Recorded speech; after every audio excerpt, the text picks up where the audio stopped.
The offering. I just watched the offering. Ito yung babaeng bida. Ito yung halimaw. Halimaw, mau, mau. Halimaw, mau, mau. The New Testament's most evil doer is wreaking havoc upon humanity. A child will be born to disrupt the balance between good and evil. Ay, nako ah. Sino nga ulit to? Nick Blood and Emily Weissman. Pinangunahan po ni Nick Blood at Emily Weissman ang pelikulang to. Yan. Cinema 7. Ayun, as usual, ako lang ang nanood. Ang hina na ng ano ngayon? Ang hina na ng response ng mga tao sa sine. Maybe because mahal na kasi ang oh gosh, pwede pahina lang. Gosh, baka marinig. Iisa na ako. May na nang respond ang ano ngayon kasi yun nga, mahal na yung kasi malakas ang ano doon. Sounds, baka ma-copyright claim ako. Ayun. So, ano ba sabihin ko? Kita ba? Ayan, kita. Maganda yun. Parang maganda dito yung effect ng ilaw. See that? Ang lakas ng sounds. Hanggang dito narinig ko yung sound. Grabe.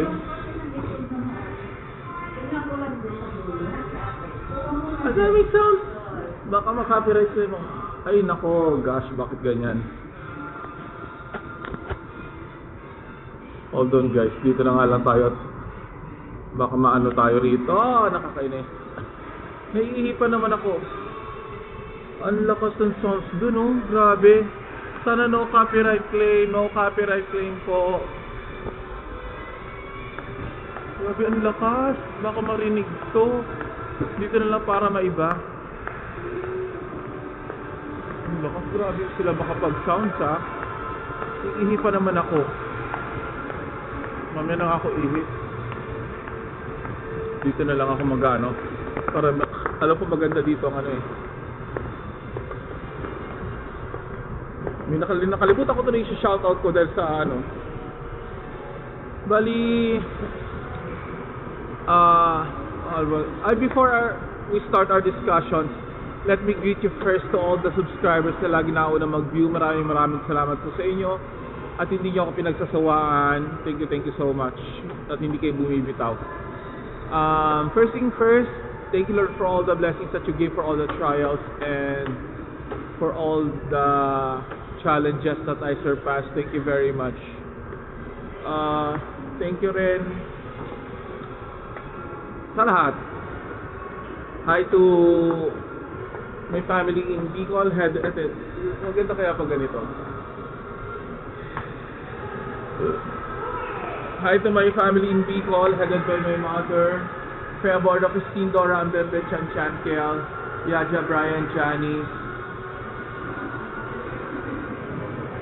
Ping, Junior, and Clyde and Exie. And hi sa mga taga San Roque. Special shoutout kay EJ Aison of San Roque, Purok 2. Shoutout kay, ayun, naalala ko na. Shoutout sa bago nating subscriber noong nakarang araw, Patricia May Lacson. Thank you so much for browsing my channel. Hi kay Vincent Torres of Santa Lucia Supermarket area, in front of Marcos Highway entrance. Hi na rin kay, yan, maganda ba? Hi na rin kay para maganda dito eh. O, diba? Hi kay Jeremy of ano to? Nakalimutan ko. FedEx Santa Lucia Mall kay Narisat. Of course, hindi ko pwede makalimutan. Hi kina Ah, sorry. Okay lang na mental block ako. Pasensya na. Kelly of Goldilocks. Alam, bigla ako nakalimutan tama, Kelly, di ba? And Kelly and Jo Marie of Goldilocks kay sa kanilang sir na si Sir... Ito na naman ako. Pag kay Sir lagi ko lang kakalimutan. Sorry talaga. Sir Jerome. Tama, di ba? Ay, ano ba yan?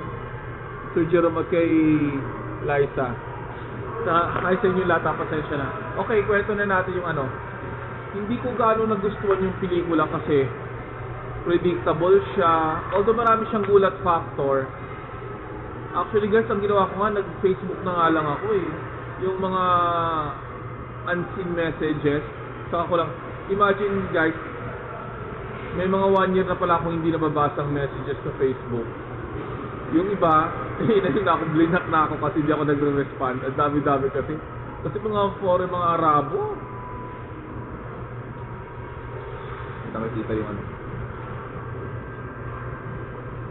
Mga Arabo kasi kaya, tapos hindi ko mabaintindihan yung mga pinagsasalita, kaya parang parang wala ako sa mundo sa kanila. Mag-respond. Pasensya na po kayo. Tapos, may pagka-predictable, pero yung ending, unpredictable yung ending. Tapos biglang bawing predictable na naman, nakakainis.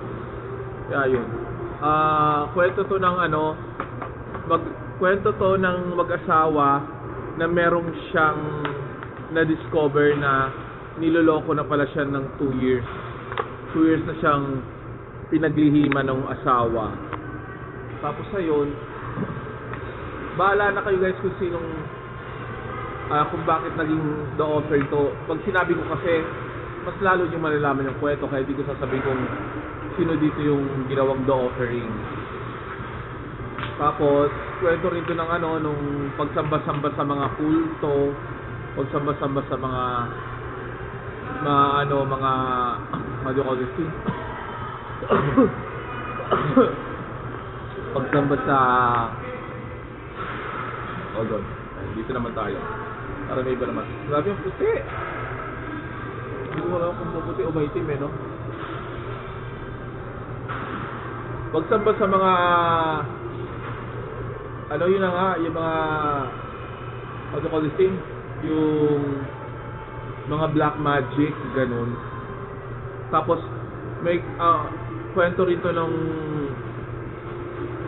nakaraang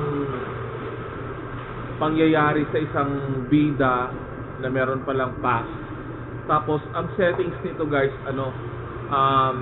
during 80s kasi andun yung tape recorder, yung mga cassette tapes, sa usok-usok pa. Tapos itong pinagshootingan ng parang familiar sa akin, parang dito din ginanap yung ni Janet Jackson na isa sa mga video ni Janet Jackson. Meron tong mga parang snow eh. So parang yung settings, parang sa kanila, winter snow. Kaya yun. Tapos ano pa bang masabi sa pelikula? Hindi nila inayos ng mabuti yung pagkaka-execute ng mga eksena kasi yun nga, naging predictable. Tapos sorry kasi may pagka-boring din, nakakainis. Parang nahinayangan ako guys sa binayad ko. Sabi ko na nga ba poster pa lang, wala nang kwenta. Tapos yung yung halimaw, hindi nila napantayan yung hindi nila napantayan yung pagkahalimaw nung The Conjuring, pagkahalimaw nung or pagkademonyo nung Drag Me to Hell, tsaka ano pa ba yung may halimaw, yung Insidious, hindi nila na-reach yung level ng tatlong pelikula na yun. Sayang. Pero kung iniba nila yung tema, tapos yung tipong mayat nakakatakot, Actually guys, hindi naman nakakatakot eh. Nakakagulat lang. Kaya yun. Ano pa ba sabihin ko? Hold on guys. 10 minutes. Naka 10 minutes na tayo. What else is I'm gonna say with the movie? Wala rin tong sexy scene. Wala man lang ginawang parang medyo hubad-hubad ng konti, para kahit paano maaliw man lang ako. Kaya ganun, wala nga laplapan eh. Ay nako. Ang daming kulang sa pelikula. Tapos ano pa ba anin ko? May nakitaan ko din ng loopholes. Kaya yun. Tapos ano pa bang pasensya na guys ha, iisip ko lang kung ano pa yung doon sa kwento.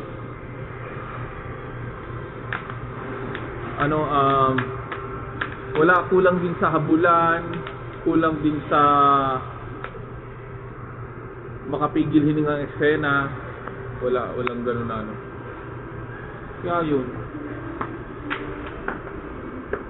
So, hindi ko siya pwedeng i-recommend na panoorin.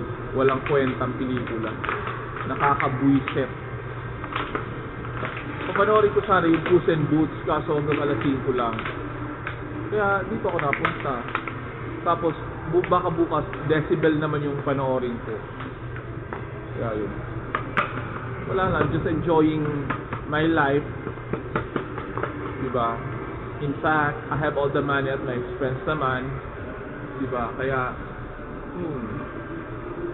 nainis ako. Ba't gano'n yung pelikula?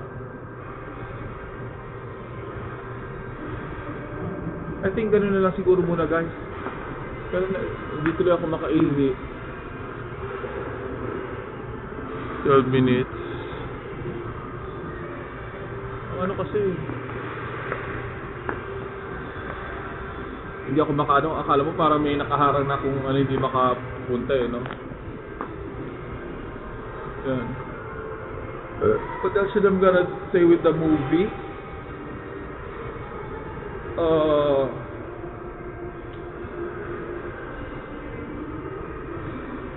Tsaka kulang sa bloody effect. Yung dapat meron mga dugo-dugo, gano'n. Kasi, meron sila dito ginagamit na panghiwa sa mga bangkay, gano'n.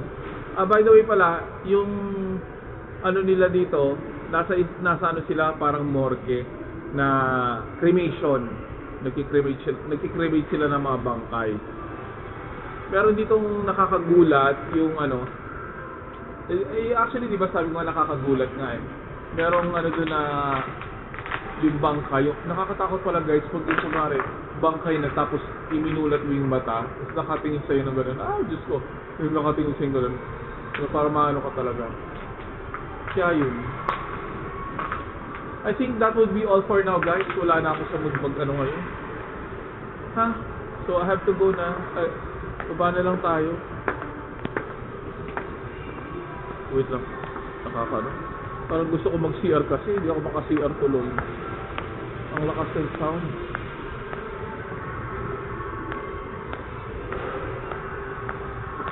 Ito papanoorin ko Puss in Boots bukas. Sana mag-extend sila. Ayun. Hindi. Doon ako. Mag-CR tayo guys doon sa